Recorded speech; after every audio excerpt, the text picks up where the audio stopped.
viewers, welcome to Radio Metro Mail. I am Imamul Haq and you are watching Catch Up. In Catch Up, we invite people, those who are interested in politics or those who are actively engaged in politics. Today we have a very special guest with us, Amanda Cain.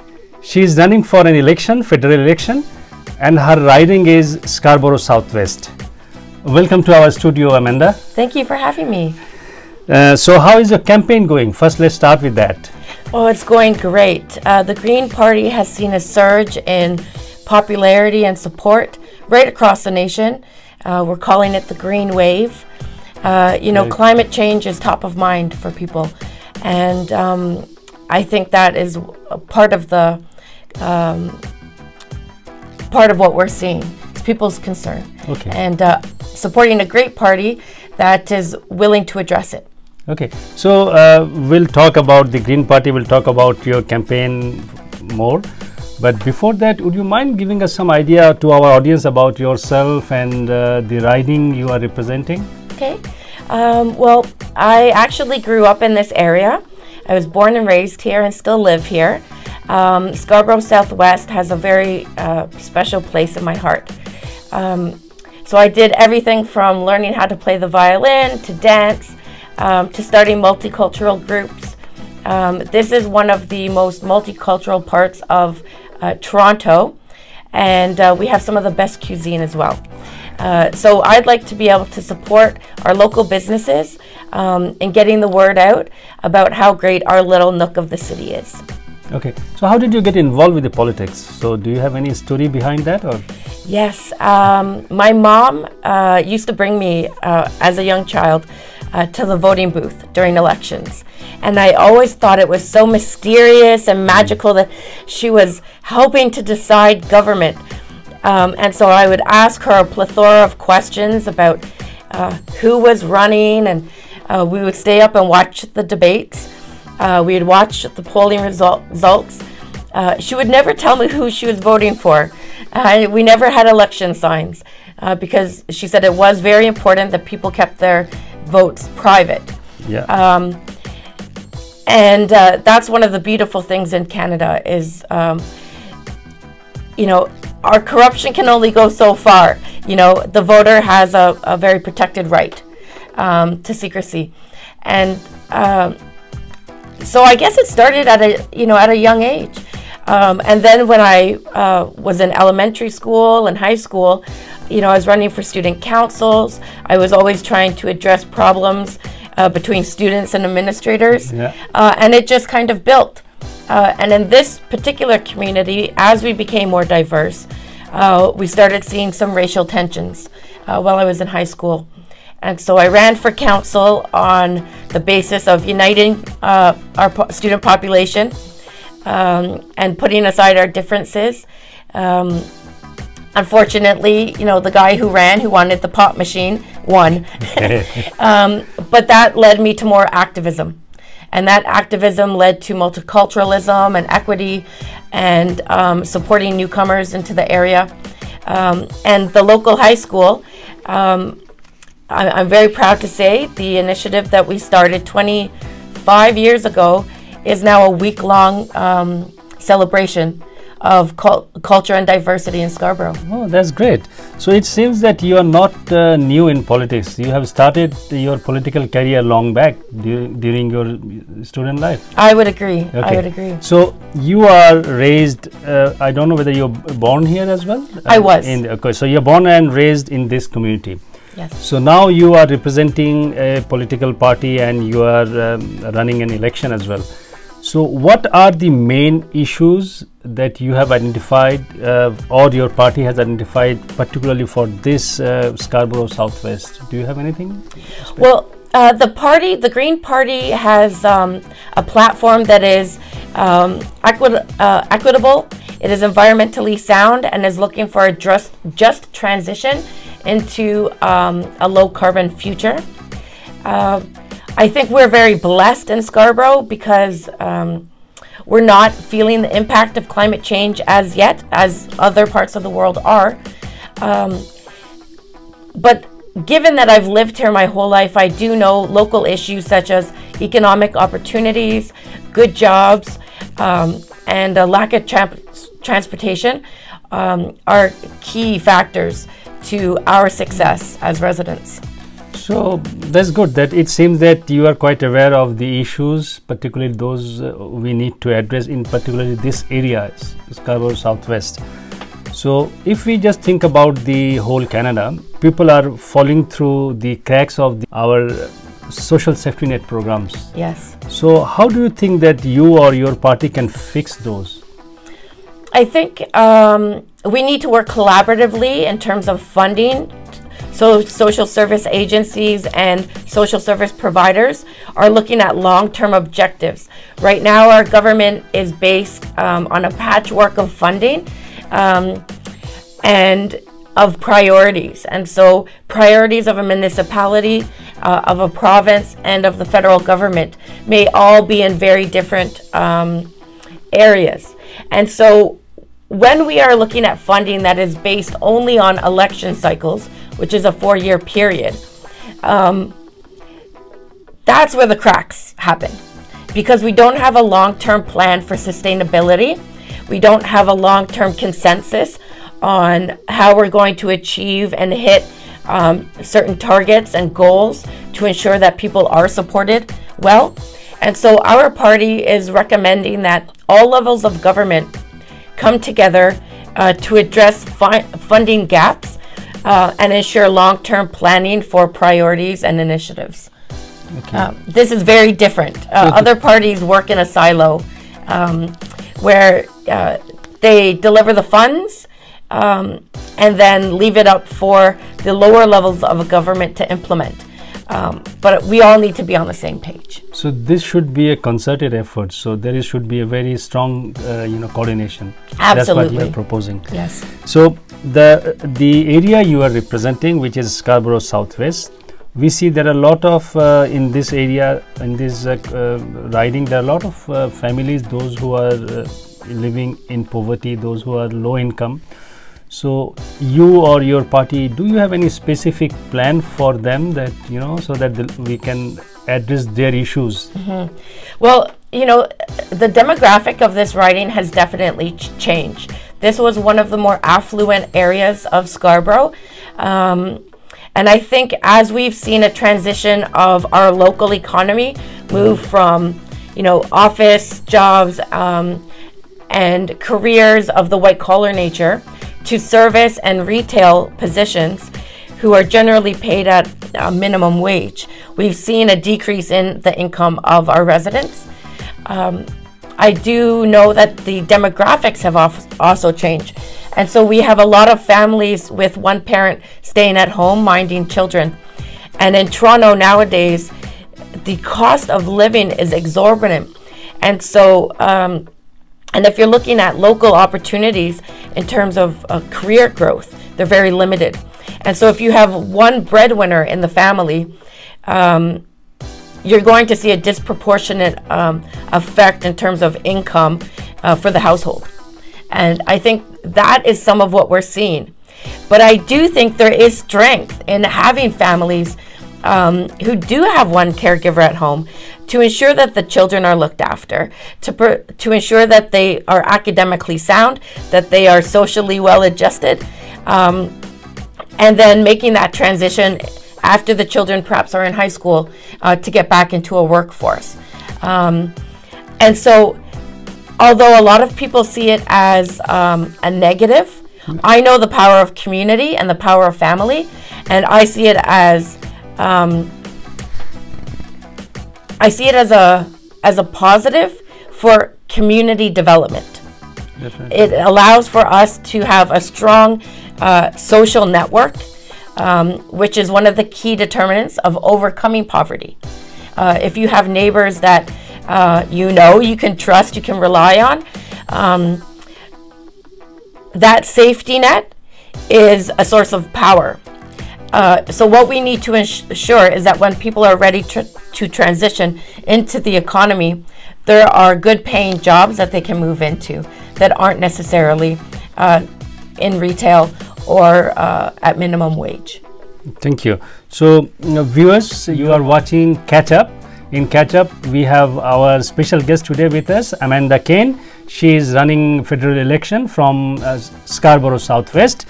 So we are talking to her, and we are talking in different issues about the social issues particularly. Since you are in politics, and you are representing a riding which is quite vibrant and quite multicultural as well. So what are the important values do you consider in politics, considering this multicultural environment? I would look at the resiliency of communities. And I think this is what I've been working on for my whole life, is ensuring that people of different cultures get to know each other and see that we have so much more in common than we actually do in differences. The differences are minute. We all want healthy, strong communities, children who are thriving and healthy. We want good jobs. We want to be valued. And we want safe, secure communities. And I think what we need to do to ensure that our community stays resilient is to start building the bridges between different communities. And we can do that through, actually, there's a great local organization. There's actually several great community organizations, but there's the Bluffs Community Association, and they do a lot of free events for community building. So skating days, bonfire days, Easter parades, pumpkin parades, where people can get together in their neighborhood, get to know their neighbors, and break down those silos and walls, and see everybody having fun, enjoying themselves with their families. Okay, so you are running from Green Party, right? That's correct. You are one of the member of the Green Party. So how the Green Party is different from, if you think that they are different, how the Green Party is different from other political parties? We are very different. That being said, we're very for the people, by the people. We do not, and nor have we ever accepted money from lobbyists or from corporations or unions. And so that allows us to speak on behalf of Canadians instead of corporations and their interest. We're also very different because we want to work collaboratively with other parties to ensure that we are governed well and not just in control and power hungry and wanting to keep our privilege. We actually want to solve issues instead of remaining in power. That's great. That's great. So I think we will close our session today, but before that I'd like to ask you two more questions. One is a little bit weird question. Say for example, if you are elected, what would be your priority for first year? Okay. And again, at the same time, let me just ask you the other part of the question. So if you are not elected, so what is your plan? What you will be doing for the community? And if you are elected, what you will be doing for the community for first 1 year? Okay. So if elected as Member of Parliament for Scarborough Southwest, the Green Party is going to cancel the expansion of the Trans-Canadian Pipeline. That was a pipeline that we purchased that is 35 years old for $4.8 billion. And it's going to require $18 billion for the expansion. We don't want to invest that money. We think we can put it into the green economy and start our transition to a healthier environment. Locally, I would be looking at the assets that we have in our community in terms of infrastructure for supporting businesses to come into the area. We have a large industrial spaces. We have a lot of new buildings as well, and many of those are sitting empty. So I'd like to take stock of what we have available and then start attracting businesses to the area that would be able to utilize those spaces. The Green Party is also interested in providing funds for startup companies that are in STEM field, science, technology, engineering, mathematics, and doing research and development. So that we can transition to an economy and build a strong Canadian base of businesses instead of having to look for exports and imports as our main source of income. And if not elected, I will remain as active as I have ever been, promoting Scarborough and the initiatives that we need to get ahead and ensuring equity for our families. My passion is in economics and labor market, and through this new field, this new labor market industry, working with stakeholders such as the government, employers, educators, and youth, and ensuring that they have the proper skills to get into the fields where we're going to see growth, instead of, investing in fields where we're seeing a decline. Because unfortunately, automation and AI are taking over a number of fields, and we need to prepare our young folks for that transition. Thank you. So whenever we hear the word the Green Party, people think about the climate change. Right. So, but as I know that it's not only climate change, you have the full platform taking care of everything. Yes. So with regard to but people depends on your party more on climate change issues. So do you have any specific message with regard to climate change to our youth and young population? Yes. I don't want the young people to worry, okay? The adults, and in particular the Green Party, are going to support you and ensure that you have a strong future. As a mother, it concerns me to see young people rallying and asking adults to care about their future and to ensure that they have a safe environment to grow up in. That is not what children need to be worried about. And so I want to assure young people that if their parents vote Green, they will have very strong advocates who won't waver on their safety for the future. But that being said, we do see a lot of folks who are very traditional in their views and supporting parties who have had the funding from corporations and lobbyists to have lots of marketing, to have lots of staff, to buy lots of media coverage. And so we need adults to be very brave and to vote with their conscience and to think about what kind of future they want to provide for their ancestors, because the parties, as they are right now, are not providing us with a safe alternative. The Green Party is prepared to make the transition to a clean economy so we can honor our international agreements. Thank you. With regard to climate change, do you have any specific thing that you want to inform our young population or young adults? Yes, young people, I don't want you to worry. The Green Party of Canada hears you. We hear you through your climate action strikes. We hear you through your concerns, where you talk about it daily, where you post about it on social media. The Green Party is here to support you and be your unwavering advocate. We don't want you to have the anxiety of an unforeseeable future. We want to provide you with the safety, with the security that you need to grow up strong and healthy and ensure that you can be the individual that you want in the future. Now, knowing that you probably have more at stake than your parents and your grandparents, perhaps you can advocate to them to vote for your future this election on October 21st. Thank you very much, Amanda, for coming and joining us here to our studio, Radio Metro Mail. The last question that we basically, most of our viewers, our listeners, they are Bangladeshi Canadians. Right. So, and your riding is also, big chunk of, Bangladeshi community, they live here, they reside here, right? So, do you have any specific message to our Bangladeshi community? Then you can share that one. Absolutely.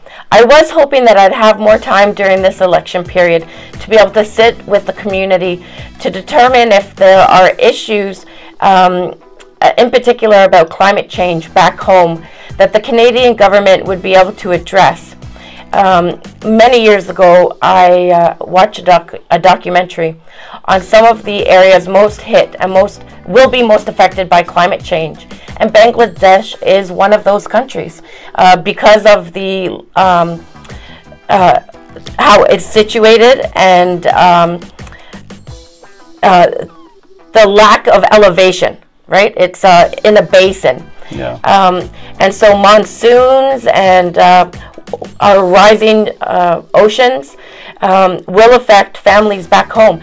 And so I want to know how Canadian government can support the Bangladeshi community or the Bangladeshi government in supporting people to ensure that they're safe. You know, the Greens are interested in actually introducing a new status of refugee. We've seen it in New Zealand and in Australia, where folks from Southeast Asia are being flooded out of their islands, and the oceans are reclaiming the land. And so they are accepting climate refugees. That's a new status in those countries. Yeah. And so Greens are prepared to open that up as well, in hopes that that can support families who may have to leave vulnerable communities and resettle here in Canada. Thank you very much. Thank you very much, Amanda. Thank you very much for joining us. Thank you for having me. Yeah.